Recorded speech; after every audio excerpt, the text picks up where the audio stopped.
تاسو کله سوچ کړی دی چې یو میزایل انتهایی تیز رفتارۍ سره په هوا کې رواني بیا هم د دشمن فایټر جیټ دومره پریسیشن سره څنګه ټارګټ کوي؟ دا څنګه پاسیبل ده؟ اصل کې د دې نه شاته وی ګایډنس ټیکنالوژیز.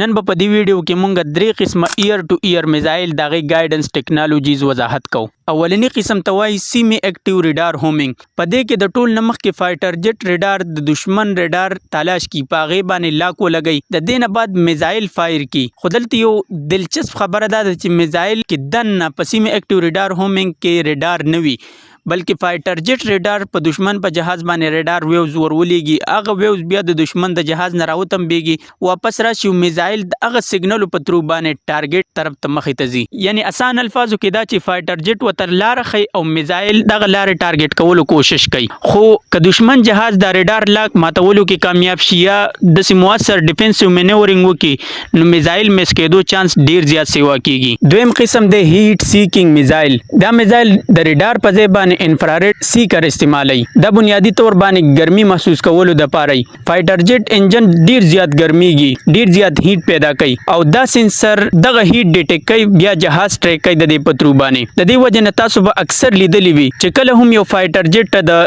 هیټ سیکینګ میزایل خطر وي نو بیا هغه فلیرز پری دي شغلې پری دي.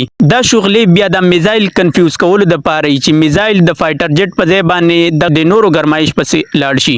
دا فلیرز د میزایل د دوکه کولو د پاره چې میزایل د اصل فایټر جیټ په ځای باندې د نورو فلیرز د شغلو پسې لاړ شي. دریم قسم میزایل وی اکټیو ریډار هومینګ میزایل. دا د دوه په مقابله کې ډیر ایڈوانس ګایډنس سیستم په دې کې ځکه چې په دې کې میزایل کې د خپل ریډار موجود وي. یعنی میزایل فایر کا بیا یې فریک دا ټارګټ ته بده خپل ځان رسي. کله چې ټارګټ ته نږدې ورشي د خپل ریډار استعمالول شروع کړي دشمن جهاز بیا خپل ډیټیکټ کوي او ټریک کوي او دغه شانتي بیا په خپل هټ کولای شي. دی وجه نه د میزایل ته فایر ان فارګټ میزایل وته وي. یعنی میزایل ته فایر ک بیا په وخت کې خپل مینورینګ کوي یا بل ټارګټ باندې توجه کا بیا پرې د میزایل خپل د دشمن جهاز هټ کوي. او د پاکستان ایر فورس سره د دریوانه قسمونه ټیکنالوژیز موجود دي.